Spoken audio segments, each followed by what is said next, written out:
నాన్న, నన్ను నిజం చెప్పనివ్వకుండా తల వంచుకునేలా చేశావు. వాళ్ళు లేని అప్పులు సృష్టించారు. నువ్వు బ్రతికే ఉన్నావని కోర్టులో ఒక్క మాట చెప్పుంటే వాళ్ళ బ్రతుకుల్లో బాంబు పడేది. బ్రతికున్న నిన్ను చంపి పిఎఫ్ కాజేసిన నేరానికి జైలు కూడా తినేవాళ్ళు. కోర్టులో నిజం చెప్పవద్దని నువ్వు అడ్డుపడ్డావు. మా స్వేచ్ఛని, మా ఆనందాన్ని, మా బ్రతుకుల్లో కొడుకుల కోసం తాకట్టు పెడితే గాని నీకు తృప్తిగా ఉండదు. చిచి, మీ అమ్మ నిన్ను కనకుండా ఉండుంటే మేమంతా హాయిగా ఉండేవాళ్ళం. నాకే ఎంచక్కా పెళ్లి కాకుండా కడుపు తెచ్చుకుని పిల్లల్ని కంటాను. కానీ అది మీకే చెడ్డ పేరు.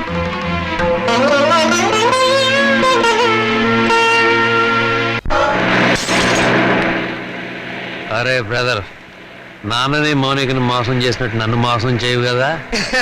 చచ్చినా చేయను. మనం తాగిన మందు మీదట్టు. కానీ నాకు చిన్న డౌట్. ఏంటి బ్రదర్? ఆ శ్రీకాంత్ గారు అమెరికా నుంచి రాగానే మౌనిక మనల్ని కొట్టిస్తుందేమా? షడప్. దాని మెరడి ఈ టైంలో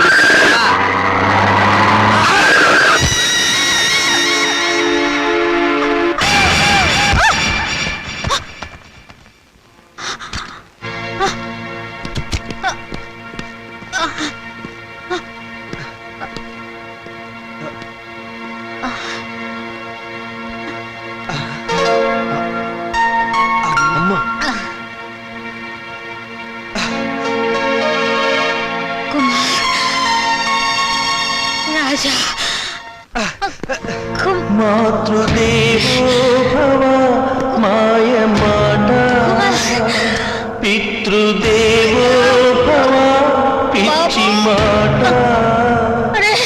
నవమాసాలు నవ్వులాట, భవబంధాలు పాత మాట.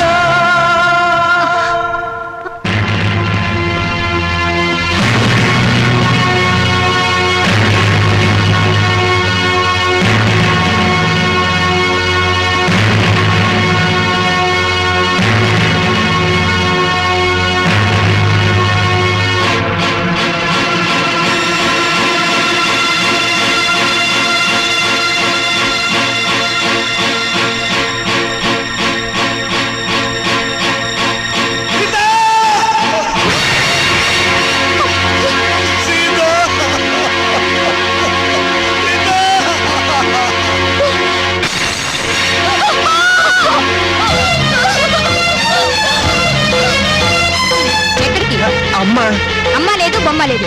ఇప్పుడు వెళ్తే దహన ఖర్చులు, దినం ఖర్చులు అన్ని మన మీదే పడతాయి. మీ అమ్మ చావు మీరు చూడలేదు. పదండి పదండి పదండి పదండి.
నాకింత విషమిచ్చి నన్ను చంపే తల్లి.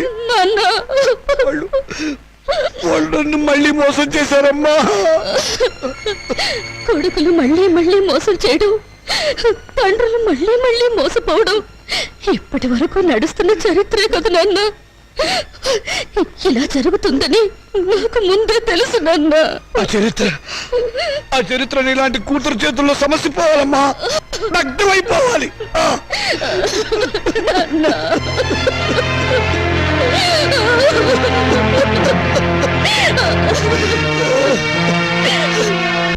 అరే బాబాయ్, బాబాయ్ నువ్వు అర్జెంట్ గా నాకు సహాయం చేయాలి. ఏంట్రా? ముందు కూర్చో మాట్లాడు. ఇప్పుడు చెప్పు ఏంటి? నాకు అప్పు కావాలరా. ఏ నీ కొడుకులకి బంగారు గోచీలు చేయిస్తావా? ఏవీ లేదు, గోచీలు లోపల ఉంటాయి కదా, నువ్వు చేయించినట్లు ఎవరికీ తెలిసే అవకాశం లేదు, డబ్బులు వేస్ట్ అవుతాయేమోనని. చచ్చిన పాముని ఇంకా చంపకురా. పాము చచ్చిందో లేదో టెస్టింగ్ చేద్దామని. ఓకే, నీకు డబ్బు కావాలి. ఇప్పుడు డబ్బుతో అంత అవసరం ఏమొచ్చిందిరా? మా పెద్దమ్మాయి పెళ్లి వెంటనే చేసేయాలరా. నాకు అర్జెంట్గా 2 లక్షలు కావాలి. రేయ్, నా జీవితంలో నేను ఎప్పుడు ఏ సహాయం అడగలేదురా. ఈ ఒక్కసారికి సహాయం చేయరా. నాకు ఎక్కడైనా 2 లక్షలు అప్పుగా ఇప్పించరా. ఒరే రాముడు, నీ కూతురు నాకు మాత్రం కూతురు లాంటిది కాదు. అసలు నా దగ్గర డబ్బు ఉంటే నేనే ఇచ్చేవాడిరా. ఈ రోజుల్లో బతుకున్న వాళ్ళకే అప్పు దొరకడం లేదు. నువ్వేమో అందరి దృష్టిలో ఏనాడో చచ్చిపోయావు. నువ్వు బతుకున్న శవానివిరా. నీ దగ్గర ఏముందిరా? నీ రక్త మాంసాలు తప్ప.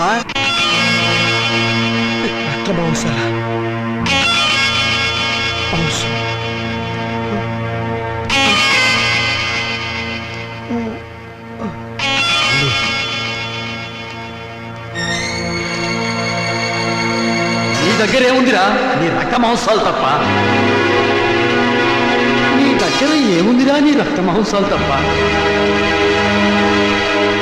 నీ దగ్గర ఏముందిరా? నీ రక్త మాంసాలు తప్ప.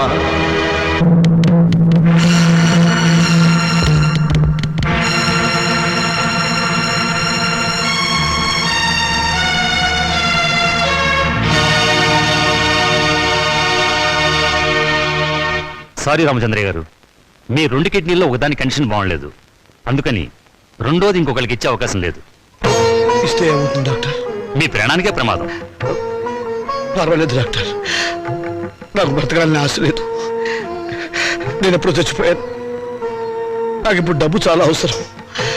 నేను కిడ్నీ అమ్ముకోవడం తప్ప మరో మార్గం లేదు డాక్టర్. ప్లీజ్. సారీ రామచంద్రయ్య గారు, నా వృత్తికి ద్రోహం చేయలేదు.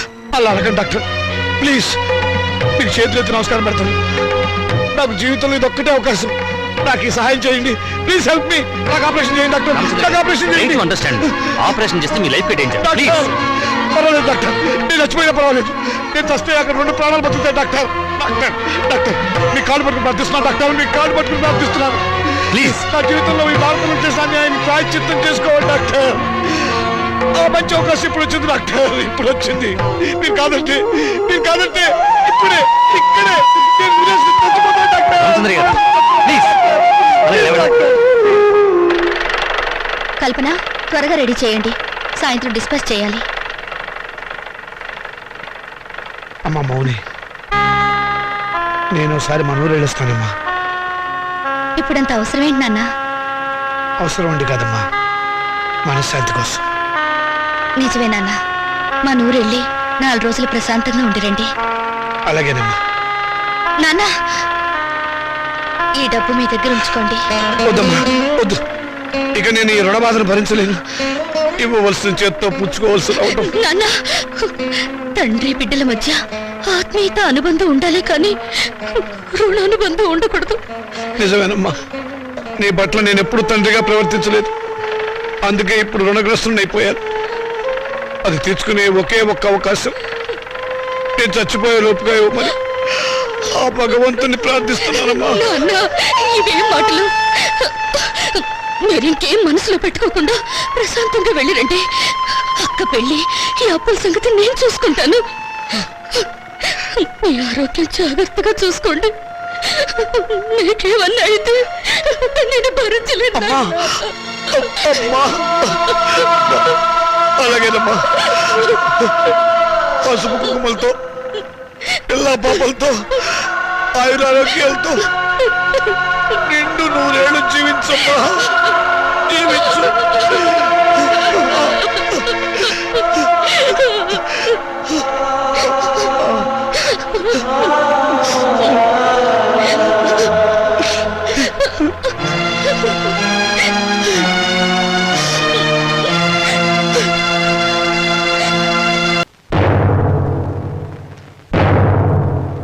యువర్ ఆనర్, ఇది ప్రపంచ న్యాయ చరిత్రలోనే కనీ విని ఎరుగని కేసు. ఇటువంటి కేసు ఇంతవరకు ఏ న్యాయస్థానం ముందుకు రాలేదు. నా క్లయింట్స్ రాజా కుమార్ తరఫున వకాల్తా తీసుకున్న నేను ఈ కేసులో ప్రతివాదైనటువంటి మౌనికను కొన్ని ప్రశ్నలు వేయడానికి అనుమతించవలసిందిగా కోర్టు వారిని వేడుకుంటున్నాను. Yes granted. మౌనిక, మౌనిక, మౌనిక.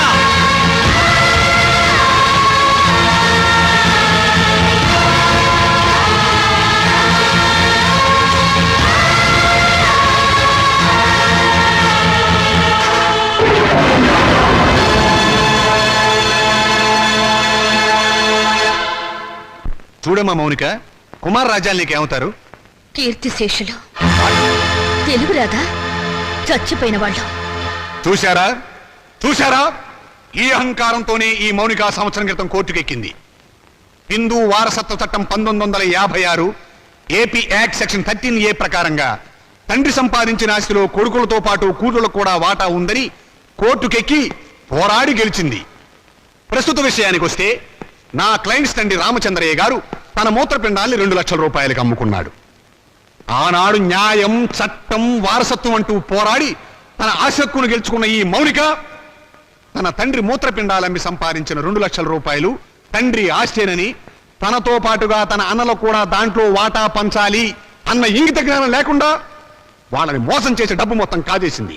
మూత్రపిండం ఆస్తి కాదు, శరీరంలో ఒక భాగం. అదే అదే యువర్ ఆనర్, అది శరీరంలో ఒక భాగమే అయినా అమ్మినప్పుడు డబ్బు వస్తే అది ఆస్తి కింద లెక్క. నా క్లయింట్స్ అండి రామచంద్రయ్య శరీరం ఎవరిది? నా క్లయింట్స్ తాత నాయనమ్మలది. వాళ్ళు జన్మనివ్వబట్టే కదా ఈ రామచంద్రయ్య అనే వ్యక్తి భూమి మీదకి వచ్చింది. అంటే రామచంద్రయ్య శరీరం వాళ్ళ తాతగారిది అన్నమాట. మరి తాతగారిచ్చిన ఆస్తిని పంచుకునే హక్కు ఉన్నప్పుడు ఆయన జీవం పోసిన శరీరాన్ని పంచుకుంటే తప్పేమిటి?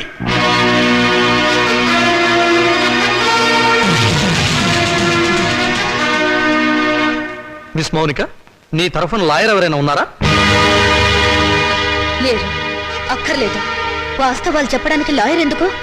మీరే అన్నారుగా మూత్రపిండాల ఆస్తులు కావని. అమ్మితే డబ్బు వచ్చేది ఏదైనా సరే ఆస్తి కింద లెక్కే.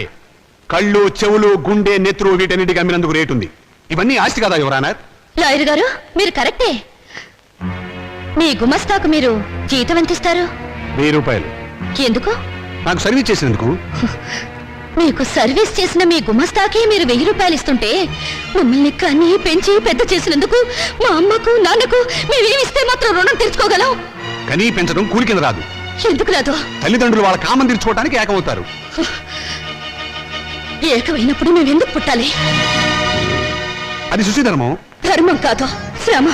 తల్లిదండ్రులు పిల్లల్ని పుట్టించే యంత్రాలనుకుంటే ఆ యంత్రాలు పడిన శ్రమకు కూలి ఇవ్వాలి. వీళ్ళిచ్చారా? పని చేసే యంత్రానికైనా శక్తి, విశ్రాంతి కావాలి. మీ క్లయింట్స్ యంత్రాల్లో బ్రతికి నా తల్లిదండ్రులకు అవి ఇచ్చారా? అసలు వాళ్ళని మనుషుల్లో చూసారా? అడగండి యువరానా. వీళ్ళను పుట్టించినందుకు కూలి ఇవ్వాలి.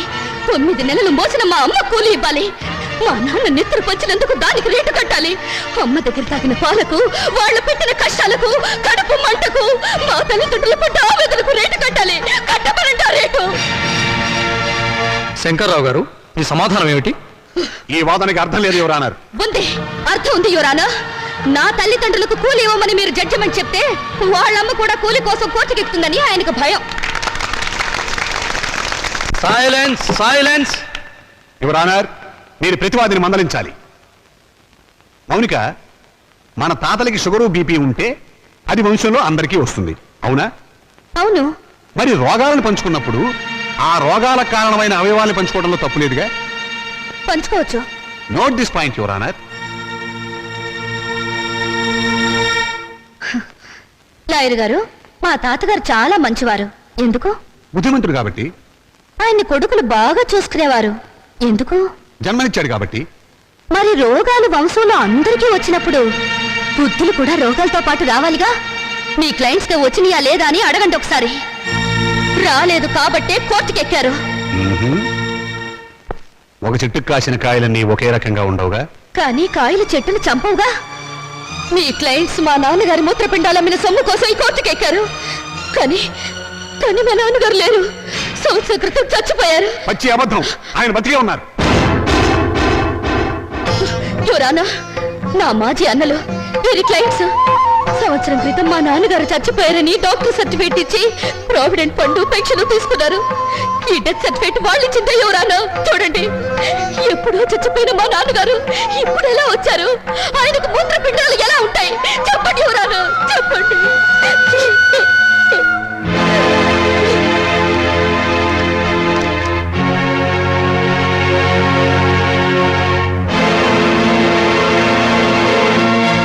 అవును, రామచంద్ర చచ్చిపోయాడు కదండి.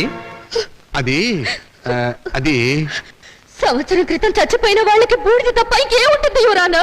నేను చావలేదు, బతికే ఉన్నాను.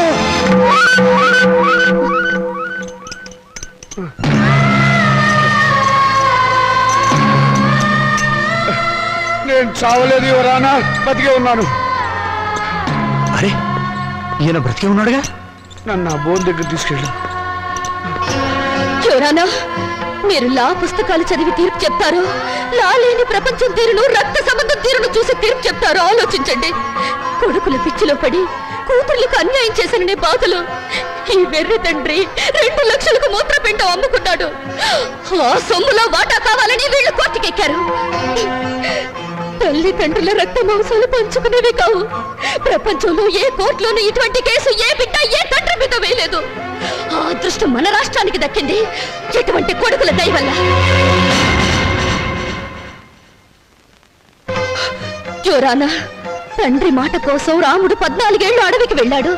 తల్లిదండ్రులను పూజించి పాండురంగుడు దేవుడయ్యాడు. వీరగాథలు చెప్పి శివాజీ నెత్తురులో దేశభక్తి నింపింది అతని తల్లి జిజియాబాయ్. అటువంటి తల్లులు, తండ్రులు, బిడ్డలు పుట్టిన చరిత్ర గల దేశం మనది.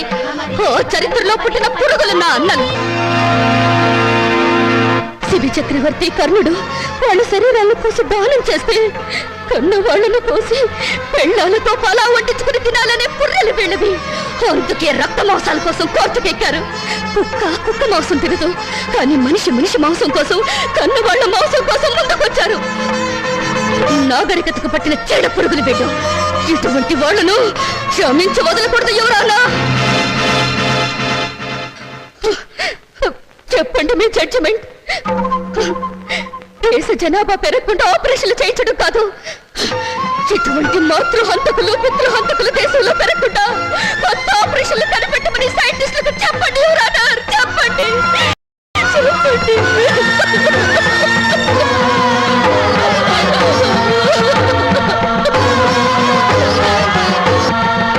మౌనిక చెప్పినట్లు కన్నవాళ్ల రక్తమాంసాల కోసం బిడ్డలు కోర్టుకెక్కడం చరిత్రలో సరికొత్త విషయం. ఇది న్యాయం దృష్టితో కాకుండా మానవతా పరిధి విషయంలో ఆలోచించవలసిన విషయం. జన్మనిచ్చిన తల్లిదండ్రులను గౌరవించిన వాడు దేశాన్ని కూడా గౌరవించలేడు. ఈరోజు కన్న తల్లిదండ్రులను రేపు దేశాన్ని కూడా అమ్ముకుంటాడు. మౌనిక వాదనతో మేము ఏకీభవిస్తున్నాం. యువరానర్, మీరు తీర్పు చెప్పబోయే ముందు నా ఆవేదన చెప్పుకునే అవకాశం ఇవ్వవలసిందిగా ప్రార్థిస్తున్నాను. ఋషి, ఈ శరీరం నాతోనే పుట్టింది, నాతోనే పెరిగింది, రేపు నాతోనే మట్టిలో కలిసిపోతుంది. దీని మీద హక్కు ఎవరిది? నన్ను కన్నవాళ్ళదా లేక నేను కన్నవాళ్ళదా? నాన్న, మీరు ఆవేశపడకండి. ఉండమ్మా, నన్ను చెప్పని. చివరిసారిగా నేను చెప్పుకోవాల్సినంత చెప్పుకొని నా శరీరంలో ఉన్న అవయవాల మీద హక్కు నాకే లేకపోతే ఇక ఈ ప్రపంచంలో స్వేచ్ఛగా అర్థం ఏమిటి యువరానర్? ఆ హక్కు తల్లిదండ్రులకు లేకపోతే వాళ్ళు బతుకుండగానే వాళ్ళ కళ్ళు పీకి చర్మం ఒలిచి గుండె మూత్రపిండాలని షోకేసులో పెట్టి అమ్ముకునే దౌర్భాగ్యం సంతానం తయారవుతుంది యువరానర్. ఆ ప్రమాదం నుంచి సమాజాన్ని కాపాడండి. రక్త మాంసాల విలువల్ని రక్షించండి. కన్నబిడ్డలే కసావాళ్ళు కాకుండా చూడండి యువరానర్, చూడండి.